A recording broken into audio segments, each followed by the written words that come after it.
shoot. Pull back, step back three. Bottom! The handoff. Jones for the tie. Oh, he's fouled! And one! He's still loose. Doherty the heave. Oh, my God! Southern Utah is going to do something they've never done. Go to the NCAA tournament. Happy Friday, everybody. It is another episode of Straight Out Whack Podcast. There was a little bit, there's going to be a rain check on KT Turner, UTA Mavs head coach, men's basketball new head coach. He will be on a podcast episode coming out on Monday. But today, we're going back to my alma mater, Utah Valley Wolverines, women's basketball. Dan Nielson joins me. It was kind of an injury-riddled season for the Wolverines a little bit, I'm not going to lie. I am going to ask you and put you on the spot a little bit just to create this whole rivalry with Tracy Sanders in Southern Utah. We'll get into that in a little bit. But, Dan, how has your Friday been? How's the fall been for you so far? Hey, first of all, thanks for having me on. Thanks for all you do to cover the WAC. It's been a good Friday, you know, little junior college recruiting practice. You know, the weather's nice again. You know, got to run my kids around all afternoon to various things. You know, just keep them busy. We're doing good. Like it. So the question when you mention your kids now, have they talked you into what you're going to be for Halloween since it's about 2 weeks away now? So, you know, as a team, we always do stuff. The girls will pick something. The team will do something. I'm going to be honest. We've had a hard time deciding because we've set the bar pretty high. I'm pretty sure with my kids, my son is going to be Kevin McAllister because he kind of looks like him. Nice. My wife and I are going to be the Wet Bandits. I like it. So I think that's what we're going with. But we'll see. I mean, he's 6, so you never know if that's the last minute, you know, game change. My 3 girls that are older, they don't want to dress up with us. They're too cool for school. So okay. They'll do their own thing with their friends. So nice. My 6-year-old is going as Mario this year. Nice. And he wanted me to be Bowser. I don't know if we'll be able to find a Bowser costume or not, but he wanted me to be Bowser. So go a level deeper. Just dress up like Jack Black. You'll be good. This is true. Let's get the elephant out of the room. Are you guys healthy right now? I know that there was a lot of injuries last year. I'm just curious how you're feeling as you get. Yeah. We're a couple of weeks away from, you know, opening night, and so I'm curious how you feel about where you guys are health wise. Yeah, I mean, obviously going to knock on wood. You know, after last year, felt a little snake bit with a couple of our late transfers, and then not just the injuries, but injuries to key people. Kind of felt like we got derailed pretty early, and was proud of the girls for fighting. But yeah, there's no way around it. That was a long season. Glad my hair's not all gray yet. Felt like we were headed that way. But really excited right now.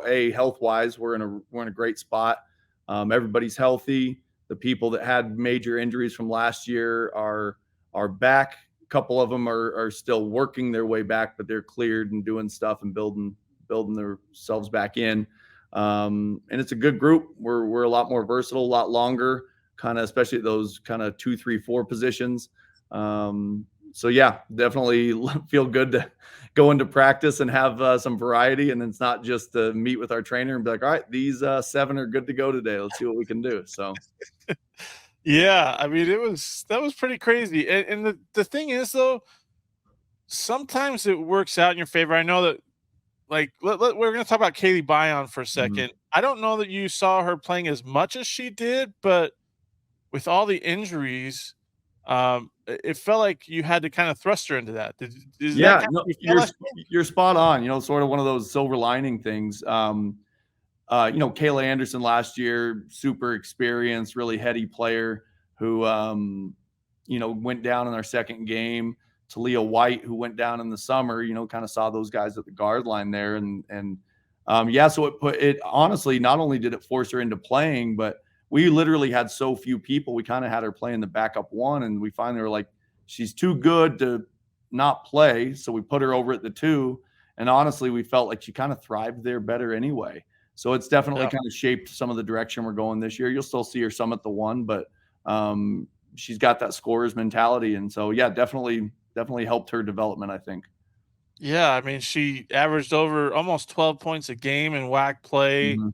I mean, it's just like injuries you don't like them, but they can be a blessing in disguise as a coach, right? Yeah. I mean, and I think, as a coach, as much as it last year stunk, if you don't find those things, then, this probably isn't the profession for you, because there's going to be years or segments of years where you got to deal with that stuff. And so you got to find the positive and help the team to grow. Cause while we're always focused in the here and now, you got to at least have an eye to the next couple of years after that, and be on the right track and right growth track, and do that. So, KB was definitely one of those positives. That weren't a lot, but one of the positives from last year for sure. So I want to ask you, recruiting the state of Utah. I was looking at the roster, and I think I've talked to you about this before. I think like 85% of your roster is from the state of Utah. Just that mentality of getting the best players from the state of Utah to Utah Valley. I mean, especially when you have to compete against Utah State, BYU, Utah Tech. So everybody, yeah. like, how important is that to keep the best players home in the state of Utah? Yeah. I mean, and you've seen us. I mean, first of all, to answer that question, it's been important to me from day one, where if you can get people that can help you win games at the level we need to, I want them, because in women's basketball, the way I've seen, at least, that you get the most community support is by having people tied to the community. Where women's basketball isn't a sport that traditionally gets tons of students out, but you do get the community out, you get families. You get kind of a little bit of the older generation that comes out, and they feel that tie to the girls, and they want to support. And so I think it's a kind of two birds with one stone as far as people in the stands and winning. And obviously before last year, we were doing that and increasing our win total and doing better.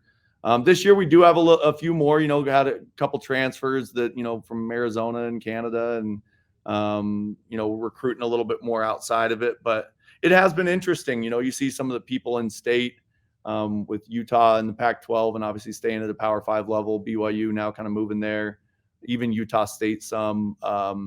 It has left, I think, kind of a void where we're trying to be the vacuum to take some of those kids in, where maybe they feel like they're not a high major or P5 kid, but they can help us to win in the WAC. And so we've tried to kind of be the people to do that, and had some success with it. So like where we're headed. Nice. I want to ask you, your team's not necessarily as big as you've had in the past. I mean, there's no Josie Williams or Jade Brown or Megan Jensen walking through the door. You do have 6'3" center Tessa Cheney, but there's only one other player above 6 foot. Like, are we going to see a little bit faster, maybe UVU team than we've seen in the past this year? For sure. I almost want to pull up our thing. Does it really only say one above 6 foot? So you got Hallie Nelson at 6'1", right? Maybe Hannah Roberts at 6'1". So you got two others at 6'1", but yeah, I mean, 100%. You're going to see obviously a lot faster, and honestly, we're not maybe height wise as big, like 6'3", 6'4" with everybody. But you go down the list.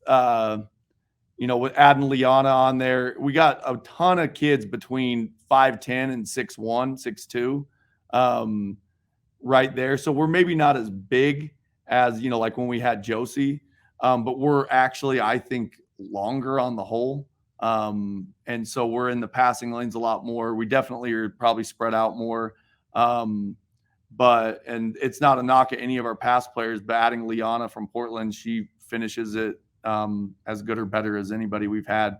So she's not maybe as big, but she's a lot more athletic, a lot quicker, but she's still really strong down there. So you'll see some difference in how we play, but you'll recognize some of the other stuff where we get the ball inside. But yeah, definitely a lot faster, a lot more athletic team right now with who we got.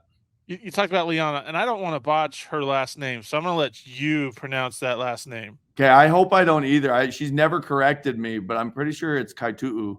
Okay, Liana Kaitu'u. So if her mom and dad text me later, I'll just take the heat. It's my fault. I feel like I've lived in Utah long enough. I should be able to pronounce, Polynesian last names, but I may have just butchered it. We'll see.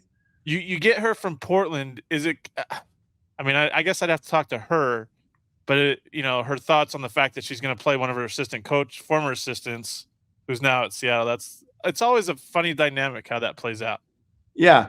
So, I don't know. Obviously, they know each other. Skylar coached her, and I'm sure they have a good friendship. She hasn't said anything to me, but definitely we feel lucky to have her. She last year, played behind probably the most talented player in the West Coast Conference, and Fowler, who's now playing professionally.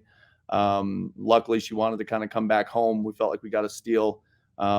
She's a really talented, really gifted player that I think will surprise some people in our league with what she can do for us.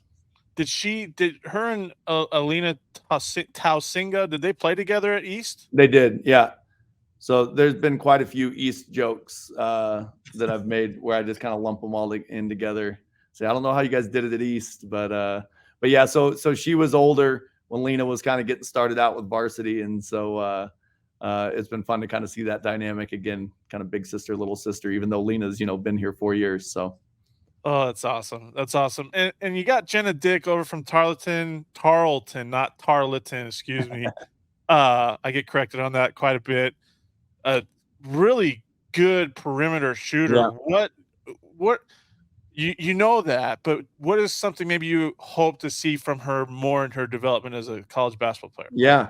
Honestly, the thing that intrigued me the most, playing against her, seeing her shoot the ball, get your attention. But I remember her freshman and sophomore year at Eastern Washington when she was running a lot of the one for them. And her assist to turnover ratio, her efficiency with the ball. And then she's a smart position defender. She'd be the first to tell you she maybe isn't guarding the quickest point guard in the world, but she's really useful on defense, and then offensively she's really smart. But her passing is probably something that at Tarleton maybe got hidden a little bit with just some of the players they had. She has stepped in immediately, and you could come watch practice for 10 minutes and you're like, oh, yeah, that's a kid that's been playing college basketball for 4 years already, knows what she's doing. She stepped in from day one between her work ethic, her basketball.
Not. You look at our league, everybody, every single team, multiple people moving here and there. But yeah, you look at it, and we do have some people that maybe look young on paper, but it's like Amanda Barcelo, who's been awesome so far, redshirted her first year at BYU, played last year 20 minutes a game. This is her third year in college basketball. Hallie Nelson's healthy, and finally going to be able to play in some games and show what she can do. She's a real difference maker. But while she hasn't maybe had the game experience, which is important, but Right. she's got time at Utah State, time here. She's been, they've been doing this stuff. Same with Talia White, maybe doesn't have a million games under her belt, but is been around for a while. And so there is some more maturity and experience there, and understanding how things should work. And then you combine that with, like we said, KB played a lot of games last year. Allie's played a ton of games in her 2 years. And then you throw in Jenna and Liana, who both had long careers. It's funny on paper, because we actually had this talk the other day. On paper, it doesn't really look like it, but we're actually feel like this might be our most experienced team that we've had. Now, whether that bears out, to mean anything, we'll find out. But it's been nice. We've been able to get through some things a little quicker and pick up things a little bit quicker, because I think we have a cumulatively higher basketball IQ just from experience. So. Yeah, that makes sense. it's the COVID year has thrown everything off. Oh, Like yeah. and you know, you don't there's no place to put that on a roster like COVID year. Mhm. So it is what it is, I guess. Oh, yeah, I mean, even managing rosters, it's like, because I don't blame a kid that looks at it and says, I'm ready to move on with my life, and another kid, I'm never giving this up. And so we have those discussions ongoing, but already in that time, I've had kids that at the beginning of the year is like, this is it. And then the end of the year, they're like, I got one more. I want to do it. Let's go. Yeah. So kind of managing the roster and dealing with that has been, let's put it this way. I won't be sad when that COVID year is gone. So Yeah, I think you and a lot of other coaches aren't gonna feel bad when that COVID year's for gone. sure. I wanna ask you, there were a few times at games that I was at or that I watched, you ran a play for Sage Gibb, and she didn't shoot the ball, and you were pretty upset because you ran the play specifically for her, or she was open and you wanted her to shoot because she's a good perimeter shooter. Yeah. Have you, like, reiterated that to her, like, "Sage, I want you to shoot the ball. That's why I give you these options. Like, shoot About the 8 ball." trillion times. Luckily this year it hasn't been as much. We because of how we're playing, we've got to shoot more of those shots, and we have more people collectively. It's not just on a couple people's shoulders. Honestly, the people I named a minute ago, between Amanda, Hallie, Talia, you named Sage, Kylie has been playing really well. KB, all those kind of that guard group right there. I'm sure I missed somebody. Jenna, it's kind of been a chat. They're all kind of pushing each other, where if they pass up shots, they're passing up opportunities because only a few of them can be on the floor at the same time. And so there's been a better aggressive nature with that. And we stat every practice. One of our new coaches, Adam, he stats every practice. And so we send that out every night, and the girls see it. And so they know, oh man, I haven't done what I need to, or I'm not even taking enough shots. It's been, I think, a good thing for them. So Sage has definitely had some good practices. Yesterday, she was pretty hot from three. Today she hit a couple. So I haven't had to stop practice as many times and just be like, shoot the ball, so. Hey, I just had to ask because I remember some of the reactions that I saw last year at plays that you had drawn Yeah. up for, Well, so when you were scoring the amount of points we needed every bucket. So it added some pressure there. So schedule-wise, you get Weber State, Utah State at home in your non-conference, play at BYU, which is basically, I don't wanna say a home game, but it's kinda close to being a home game. Yeah. With the Marriott Center just 5 miles down the road. Plus, I believe it December 2nd, you guys get Utah Tech at home in Yeah, one of the sounds first right. 2 league games. But how nice is it that, one, you guys still get to play BYU, and probably until you beat them. So beat them one time, and then they might not schedule like the men's side. But you get, Utah State, Weber State coming to Orem. You get those games at home this year. To have those in-state games, at the UCCU Center, talk a little bit about that. Yeah. Well, first of all, I love playing the in-state games just because, I think for all of us to get better, we've got to create more interest in the game in the state, which I think you see there's more and more Division I signed players every year. So we're on the right track. And, I think as the college coaches in the state, it's our job to help to kind of grow it and support that in the state. We're in a state that no question produces more soccer and volleyball, female soccer and volleyball players. It's why, heck, you look at our soccer team, you look down the road at BYU's soccer team, vast majority are from not just Utah, but even Utah County, and they're ranked in the top 10, and our team's borderline ranked. We're receiving votes, I think, this week. Yep. In basketball, we can't quite do that yet. But I think, when we play each other, you get more interest from the community, that want to see that. You get more of the girls basketball community in the state wanting to watch. And then I think they're just fun. I think rivalry games are fun.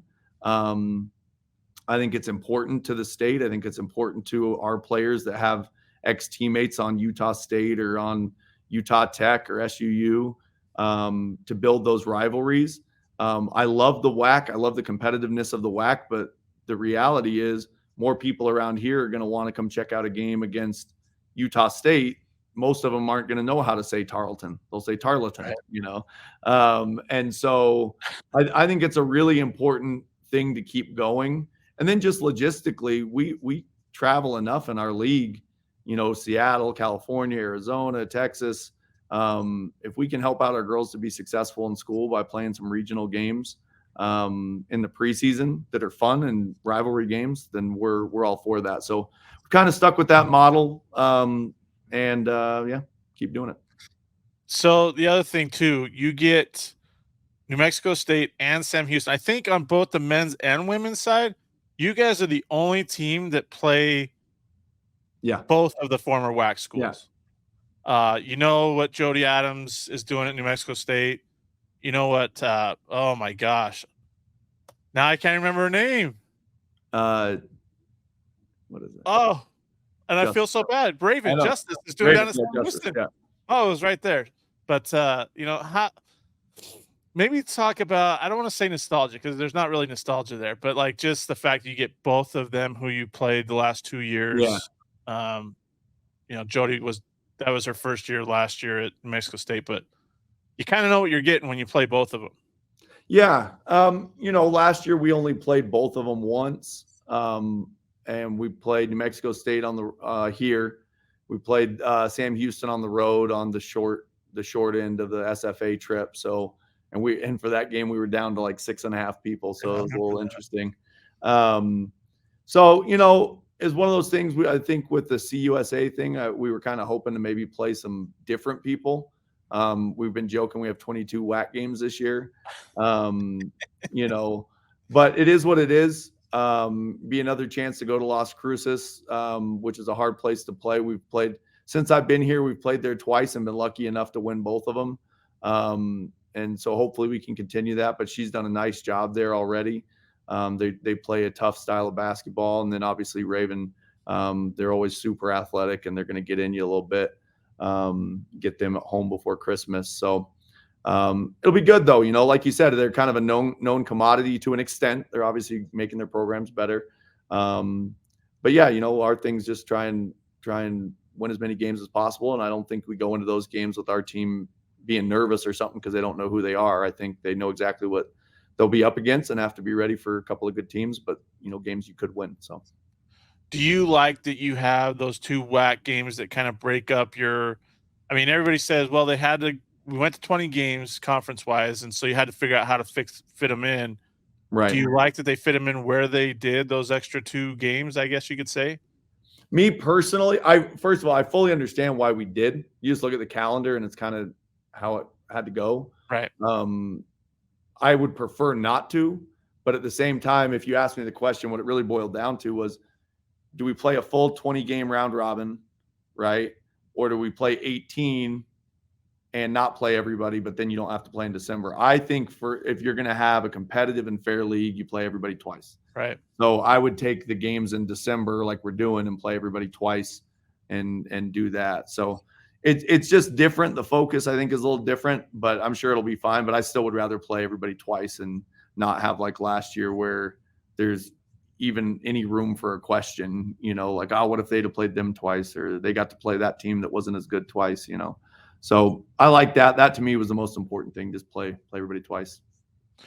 Okay. So I told the viewers I was going to ask you about this before we got started. So is there a little razzing that goes on between you and the Southern Utah coaching staff, considering they took Megan last year and Jaden Brown is down there now? I'm not sure if she's healthy yet, but I mean, it's just funny, I guess you could say. It's always an interesting thing.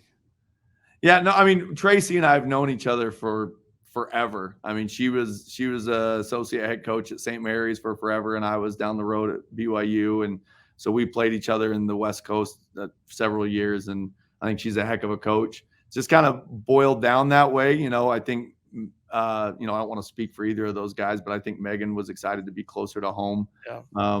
And at the time, I think there was some thinking Josie was still going to be here. Right. And that's the nature of how things go, especially I think with those in-state kids.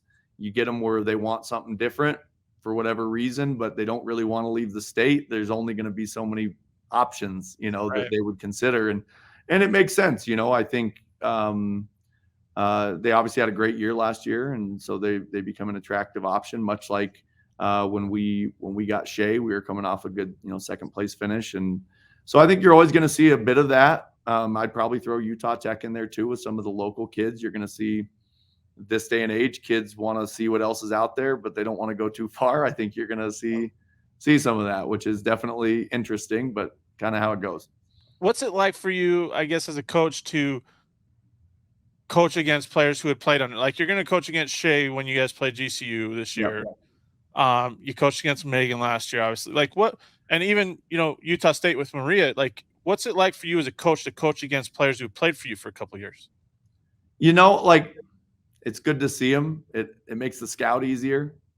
Because you see them every day in practice, Right. what they're good at and what they might struggle with. But other than that, there's nothing in it for me. I'm a pretty boring person. I don't like hold a big grudge or get excited. The girls might get excited to see them or might have a little extra juice to beat them. I don't know. But yeah, I mean, this day and age, I feel like you're going to see that all the time with the different transfers and, team to team. I mean, heck, us going back over to BYU, got Amanda from last year. And so it definitely makes it interesting. But yeah, it's never anything personal. I mean, it's just kind of the way the business is going. One last question. Well, actually I got two, but we'll start with this one. You weren't able to talk to your old mentor, Jeff Judkins, to talk, to Lynn Roberts to possibly get Utah on the schedule either this year, now that he's up there at Utah? Oh, I think I mean, they were willing to play us. I mean, last year it was a last minute ad after we almost beat them up there. But then they definitely, showed why they're as good as they were. They took it to us in a pretty good way. They were willing to do it. Honestly, the biggest thing was just the dates, fitting the dates and playing that, that guarantee game. But oh yeah, Judd would have for sure wanted to. Lynn and their assistant Gavin, who does their scheduling, were more than willing to do it. They've been great at helping to try and promote the state and play some of those matchups too. So yeah, it just worked out better to play BYU with the dates we had available. I just had to ask. I just had to throw it out there now that he's at Utah. Since it's close to Halloween, since we were talking about Halloween costumes, I usually ask coaches what their favorite go-to snack is. I'm going to ask you what your favorite Halloween candy is. Like, when you see your kids' bags, what's the first candy that you're reaching for? I know looking at me, this would surprise you. I'm not a big candy guy.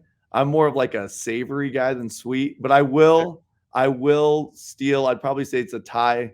Like the mini Twix or the Kit Kats would probably be if I did steal something. But yeah, I somehow I can pass up the sweets, but man, if there's pizza or hamburger or that would be my Halloween. They give out slices of pizza or something. Okay, let's ask these two questions then. We've already had one coach establish where he's at. We have some players that established where they're at. Pineapple on pizza, yes or no? I mean, again, look at me. Does it look like I discriminate against that kind of stuff? Like, I'll eat a Hawaiian pizza. I don't think I've ever ordered it, but if it's there, I'll eat it. I'm not gonna discriminate against it. Okay. So. All right. That's a good answer. What's your, since we have so many choices of pizza places around Utah County and the state. Yeah. I say that sarcastically because we have a Domino's, a Pizza Hut, a Little Caesars, everything. Outside of those ones, what's your go-to? Like, what's the place that you're calling up on maybe a Friday night to get a pizza from? Okay, so this is actually a new one for me because you got to remember I got 4 kids. Sure. And so there's no question. Everything you just named, those are frequent go-tos, right? Because they're going to be maybe a little cheaper. My kids do, if we spend a little more, they do like Papa John's mainly because of the dipping sauce. But I tried recently the Via 313. Okay. And they had I want to say it was called the Cadillac, but it had like this balsamic glaze on it. Man, that's actually making me hungry right now. That was delicious. So I would say that's a little bit nicer pizza place than, the whatever it is now, $6-7 Little Caesars that my kids end up with. Sure. I haven't been to Via 313. I've seen it, but I haven't been there yet. So I might have to take you up on that. It was pretty solid. It was pretty good. To try it out. Dan Nielson, Utah Valley women's basketball head coach. Dan, appreciate the time and enjoy Monday and talking to Reagan Peebley and Kendra Sheehan and sharing some thoughts on the Wolverines again this year. Yeah, it'll be good. It'll be good to hop on with those guys and see Reagan again. Know her from her Utah State days, so it'll be fun. Awesome. Everybody, enjoy the rest of your Friday and your weekend.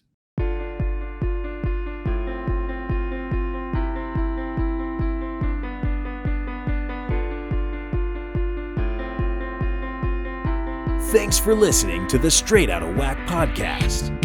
You can find us on Apple Podcasts, Spotify, and other podcasting platforms. Be sure to subscribe so you never miss an episode. Remember to follow us on Twitter at Whack Hoops Digest and Facebook under Whack Hoops Digest for all your Whack Hoops news and information.